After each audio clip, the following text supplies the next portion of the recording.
ये अमृतमय श्लोक है भक्त के लिए, प्रेमी उपासक के लिए यही जीवन है।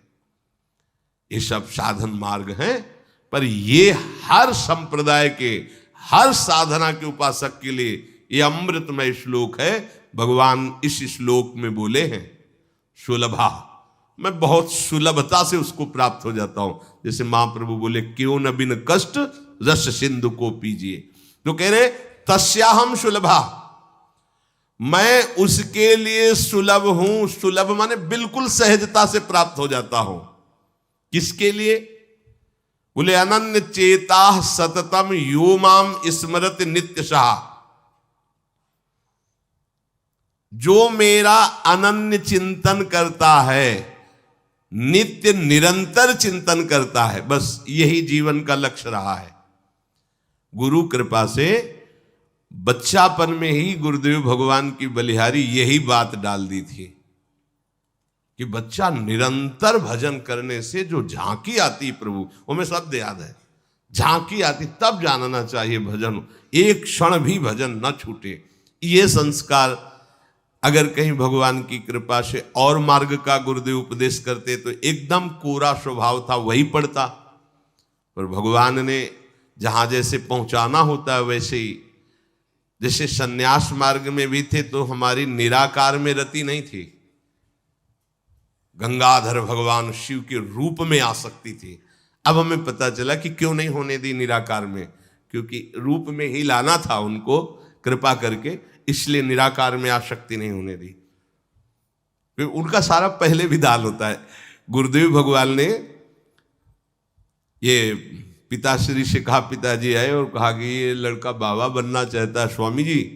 वो आते जाते थे घर में, तो सैमशी में उस समय स्वामी जी विराजमान, तो उनका पाणे छोड़ जाओ, एक हफ्ता बाद ये घर भाग जाएगा, या फिर हम एक हफ्ता बाद मंत्र दे देंगे, तब जान लेना कि साधु बन ही जाएगा। फिर स्वामी जी जैसी आपकी इच्छा छोड़ के गए। एक हफ्ते जो है गुरुदेव भगवान ईंट ढोवाना, झाड़ू लगवाना, बड़े कार्य करवाना, और जैसे पेड़ा आदि आते सबको बांटते, हमें एक भी पेड़ा नहीं देते। शाम के एक बार भोजन की अनुमति पाल, 7 दिन तक चुपचाप शेष। फिर कहा अच्छा कल गंगा नहा के आ जाना, मंत्र दे देंगे। ठीक है, सुबह गए स्नान करके तो पंचाक्षरी मंत्र दिया, मंत्र दे के कुटिया में गए, फिर उठ के आए, बोले सुनो आओ एक बात कहनी। बैठे, बोले 12 अक्षर मंत्र भी ले लो। तुम कहा जपेंगे कौन? बोले पहले तुम ये जपना, लेकिन ये रखे रहो, आगे काम आएगा। हमारी समझ में नहीं आ रहा था कि मतलब मंत्र 2 क्यों दे रहे हैं। ये पहले से भूमिका तैयार थी वृंदावन की, हमें पता नहीं था। 12 अक्षर मंत्र भगवान श्री कृष्ण का, पंचाक्षरी मंत्र सबसे पहले दिया।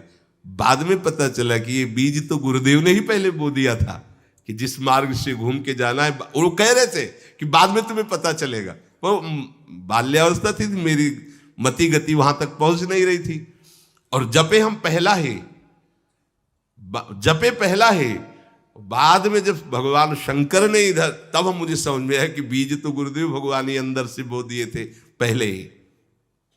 ये कृपा गुरुदेव भगवान की हुई कि चित्त में बैठाल दिया कि निरंतर चिंतन करना यही संन्यास है, यही साधना है, यही भगवत प्राप्ति का स्वरूप है।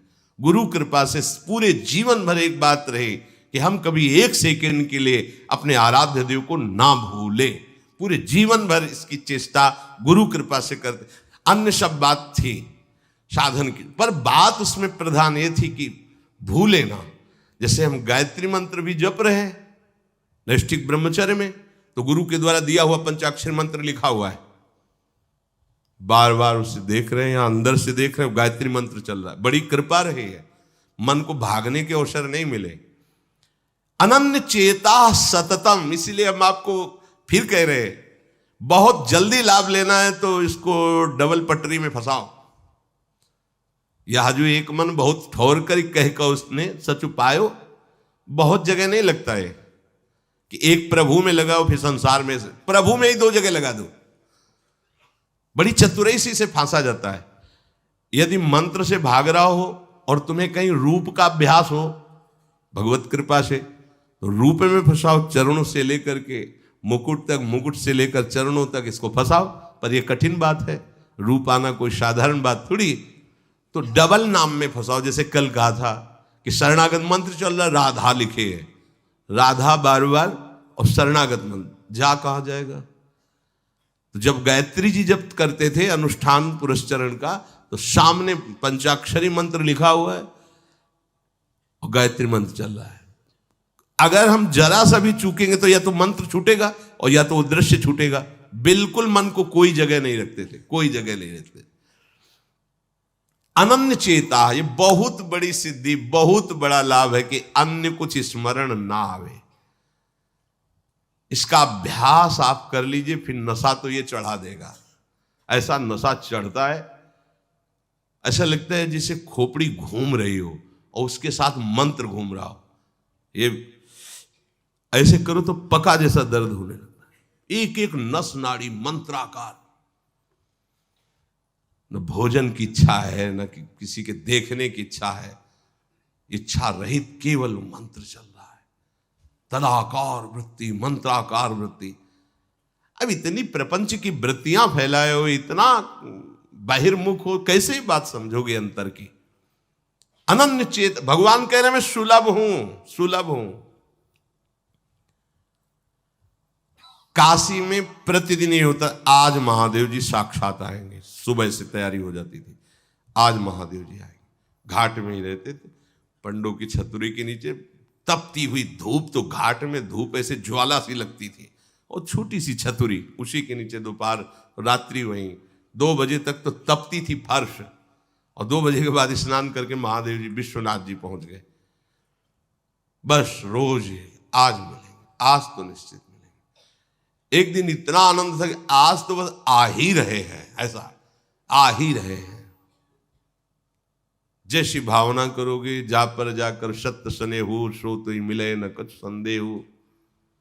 भयंकर जटाओं का बोझा ऐसे, इतना बड़ा हाथ में त्रिशूल लिए, देखा दोपहर में नग्न पैर से आ गए। अब अपने जो जहां पागल है वही उसको दिखाई दे, साष्टांग दंडवत। मौन, कुछ बोले नहीं उससे, हम तो बस वैसे स्तब्ध, जैसे कोई जड़वत। बाद में विचार आया इसका मतलब क्या था। मैं ही मैं हूं, दूसरा कोई नहीं है। अलग से देखने की भावना मत करो, कण कण में मैं विराजमान हूं। एक दिन भाई जी के प्रति बहुत आकर्षण जब था, तो एक स्वप्न देखा कि स्वप्न में हम भाई जी से पूछ रहे कि मुझे श्री कृष्ण की प्राप्ति कब होगी। इसके बाद की बात, भाई जी ने ऐसे चश्मा करके ऐसे देखा, राधा बाबा बगल में बैठे, और कहा जब श्री कृष्ण बन जाओगे तब श्री कृष्ण की प्राप्ति होगी।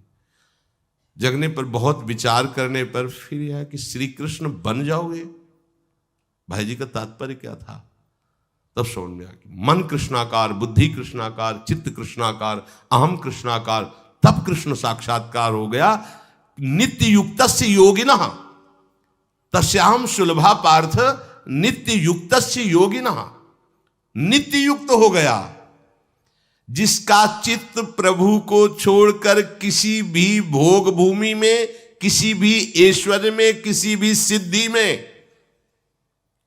जैसे किसी को लगता है कि ये चमत्कार दिखाना, कोई भी चमत्कार दिखाना बहुत कठिन बात है। अगर भगवत दर्शन का लक्ष्य ना हो, भगवत प्राप्ति का लक्ष्य ना हो, तो कोई भी चमत्कार ऐसे करने में है कोई बहुत बड़ी बात मत समझ। बस ये है कि इधर अगर स्वीकार किया तो उधर गेट बंद हो जाएगा। इसीलिए पिट जाते हैं, गाली सुन लेते हैं महात्मा जन, लेकिन प्रयोग नहीं करते अपने भजन का, प्रभु के पास जाते हैं। ऐसा ना समझे ना कि वो चमत्कार पीछे घूमते हैं। केवल बस एक बात है कि अगर इधर लगे तो उधर का गेट बंद हो जाएगा। तो इतनी दुर्लभ बात बनने जा रही है, किसी को प्रमाणित करने के लिए कि हम महात्मा, हम भजनानंदी, हम चमत्कारी हैं, अपना गेट बंद करवा ले तो मूर्खता ही होगी ना।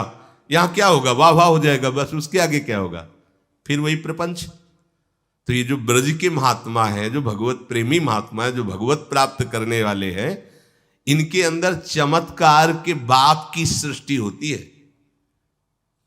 ये चमत्कार बहुत ऊपर होते हैं। ये नहीं सोचना चाहिए कि इनमें भजन होता तो उसने 2 थप्पड़ मारे भस्म कर देते। भजन का जानते हो, भजनानंदी का 2 थप्पड़ मारा है, तुम्हें निश्चित भगवान की प्राप्ति हो, तुम्हारा कभी अमंगल न हो, भगवान तुम्हारे परिवार को भी सुखी रहे और तुम आजीवन स्वस्थ रहकर पवित्र बुद्धि के द्वारा भगवान को प्राप्त। ये महात्माओं का बल होता है। महात्माओं के बल थोड़ी होता है किसी ने गाली दिया, मार दिया, जा भस्म हो जा।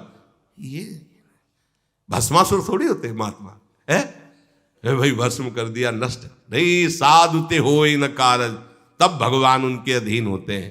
ये चमत्कार ये न सोचो कि भजन करते होते तो फिर चमत्कार, या ये गाड़ी घोड़ा रुपया पैसा चमत्कार, ये पापियों के पास भी है। ये तो प्रारब्ध का खेल है, प्रारब्ध बदला, ऐसे से ऐसे हो गया, इनका कोई महत्व नहीं है। महत्व है नित्य युक्तस्य योगिनः, तुम्हारा चित्त निरंतर आराध्य देव में युक्त है कि नहीं। किसी भी ऐश्वर्य, किसी भी भूमि, किसी भी पद का कोई भी संबंध, आश्रय, चिंतन नहीं। ये हुआ अनन्य चेता। जैसे पतिव्रता स्त्री का मन केवल पति के ही सुख में निमग्न रहता है, पति का चिंतन, पति की बातें, पति वो उसी में मगन रहती है। पति के सिवाय उसके मन में अन्य किसी पुरुष का राग पूर्वक चिंतन कभी होता ही नहीं। जैसे शिष्य का गुरु के सिवाय कहीं चिंतन नहीं होता। पतिव्रता पत्नी का मन, प्राण, तन सब पति के ही सेवा में, चिंतन में, मनन में। जैसे शिष्य का गुरु के ही तन, उनकी सेवा में मन, उनके आज्ञा के पालन करने में एक एक चेष्टा गुरु की प्रसन्नता के लिए, कोई दूसरा इष्ट शिष्य का होता ही नहीं है। शिष्य का कोई दूसरा इष्ट नहीं होता। ऐसे शिष्य को अपने गुरुदेव में ही भगवान का साक्षात्कार हो जाता है। क्योंकि पर्दा हटा तो देख लिया कि प्रिया प्रीतम मुस्कुराते हुए बैठे। श्री भट्ट देवाचार्य जी के पास जब हरिव्यास देवाचार्य जी आए तो कहा, भगवान हम शिष्य बनना चाहते हैं। तो उनका, तुम्हें हमारी गोद में कुछ दिखाई दे रहा है? तो कहा, ऐसा में कुछ तो नहीं दिखाई दे रहा है। तो उनका, फिर अभी तुम जाओ गिरिराज जी की 12 वर्ष परिक्रमा करो, राधे राधे बोलो 12 वर्ष पर। ऐसा ही किया। 12 वर्ष बाद फिर आए, अब कुछ दिखाई दे रहा है? बोले भगवान कुछ नहीं दिखाई दे रहा। बोले जाओ फिर 12 वर्ष करो। कह रहे कि जो शिष्य है गुरु के सिवा और कोई इष्ट नहीं है, उन्हीं का चिंतन, उन्हीं के आगे, तो वहीं उसको साक्षात्कार हो जाता है। जब 24 वर्ष बाद आज्ञा पालन करके आए तो देखा प्रियालाल गोद में। बोले अब कुछ दिखा है? हाँ। बोले प्रियालाल महाराज जी विराजमान है, आओ। वही महावाणी के रचयिता श्री हरिव्यास देवाचार्य जी गुरु आज्ञा में एक कदम पीछे ने 24 वर्ष गिरिराज जी की परिक्रमा राधे राधे आए नहीं, जब तक आज्ञा पालन नहीं हुई। आज्ञा पालन साक्षात्कार करने के बाद मंत्र दीक्षा दी। आज्ञा पालन का फल भगवत साक्षात्कार। जो अन्य तरफ मन ले जाता है, अन्य तरफ अपना भाव ले जाता है, वो अनन्य चेता नहीं कहलाता है। अनन्य चेता को भगवान सुलभ हो जाते हैं। सततम यो माम स्मरति नित्यशः। सततम का अर्थ होता है जब आप होश में हैं तो आपका मंत्र या नाम चल रहा हो। नींद खुली, आप जप नहीं रहे, आपको ऐसा कि मंत्र जपना, ऐसा नहीं, चल रहा है। तो सोते में भी चल रहा है। जब आप नींद में गए तो आपका मंत्र चल रहा था, आप सुषुप्ति में हो गए पर आपको पता नहीं। जब जगो तो आप देखो चल रहा है कि नहीं चल रहा है। अगर चल रहा है तो चल रहा था, नहीं चल रहा तो फिर सतत नहीं था। उसका कारण आपने सोते समय भजन नहीं किया। यह भी गुरु कृपा से पहले ही सिखा दिया गया था कि जब तक गाढ़ नींद ना आवे तब तक आसन में बैठ के मंत्र जप करो, जब आ जाए तो लेट जाओ, मंत्र का ही चिंतन करते हुए सो। तो वैसे प्राय उपासक जो भजन करते हो अनुभव करते होंगे, जगते ही मंत्र चल रहा है। सैकड़ों बार तो ऐसा अनुभव हुआ कि हम सो ही रहे हैं पर आसन में बैठ गए। जब चेतना आई तो देखा है कि मंत्र चल रहा है, आसन में बैठे हैं। अभ्यास बहुत बड़ा बल सोते, मतलब अभी नींद खुली नहीं, आसन में बैठ गए। बिल्कुल कभी भी जीवन में मतलब 10-5 मिनट का अंतर तो कह सकते हैं, लेकिन ऐसा नहीं कि आधा घंटा 1 घंटा का अंतर कभी जीवन में पड़ा हो। और वो अलार्म कभी जीवन में लगाया नहीं, गंगा किनारे कहाँ अलार्म। अभ्यास बहुत बड़ी ताकत होती, बहुत। आप सोचो, अभ्यास नहीं तो नेत्र खोल के भी निशाना नहीं लगा सकते, अभ्यास है तो शब्द पे गोली मार देगा, आवाज हुई ठीक वही गोली लगेगी। अभ्यास बहुत बड़ी ताकत होती है। अभ्यास इतना भजन का, सततम योमाम स्मृति नित्यशः, बहुत कठिन लग रहा है ये, पर एक बार मन पकड़ लेगा तो बहुत आनंद आएगा। कैसी कैसी आनंद वृत्तियां होती हैं निरंतर भजन करने वालों की। दूसरे की जरूरत नहीं, अपने आप में नाचता है, अपने आप में बातें करता है, अपने आप में हंसता है, अपने आप में खेलता है, उसे किसी और की जरूरत नहीं होती। वो अपने आप, जो आप है ना, वो अपने आप से खेलता है, अपने आप में हंसता है, अपने आप से बातें करता है। जो भगवत प्राप्ति करना चाहता है, जो अध्यात्म की ऐसी ऊंचाई पर पहुंचना चाहता है जहां काम क्रोध लोभ मोह मद मत्सर ईर्ष्या द्वेष इनका प्रवेश ही नहीं, इनकी पहुंच ही नहीं है, कितना उस हृदय में आनंद होगा जिसमें कोई कामना नहीं है, कोई द्वंद्व प्रभावित नहीं कर पा रहा। और यही तो प्राप्त करने के लिए हमें मानव देह मिला है। पीछे के पद में भगवान ने भक्त्या युक्तः शब्द का प्रयोग किया था। भक्ति युक्त, भक्ति प्रभु के सिवा अन्य कोई हमारा प्रिय न रह जाए, यह है भक्ति की कसौटी। ज्ञान की कसौटी, आत्मरति के सिवा और कहीं रति न रह जाए। आत्मावान, आत्मरति, आत्म क्रीड़ावान। बात एक ही है, हम श्री कृष्ण बोले, ज्ञानी आत्मा बोले, योगी परमात्मा बोले, भक्त भगवान बोले, वो एक ही बात है। पर अन्य कुछ रह जाना, ना वो ज्ञानी है, ना वो योगी है, और ना वो भक्त है। भक्त्या युक्ता, प्रभु के सिवा अन्य कोई सत्ता नहीं, अन्य कहीं महत्ता नहीं, अन्य कहीं अपनापन नहीं। चाहे वो वस्तु हो या व्यक्ति हो या स्थान हो, चराचर जगत में कहीं भी अपनी प्रियता ना रह जाए, इसी का नाम भक्ति है। कहने को भक्ति सरल लगती है, पर इसीलिए कठिन है कि सब जगह की प्रेम फांसी को काटकर एकमात्र आराध्य देव से प्रेम करना बड़ा कठिन है।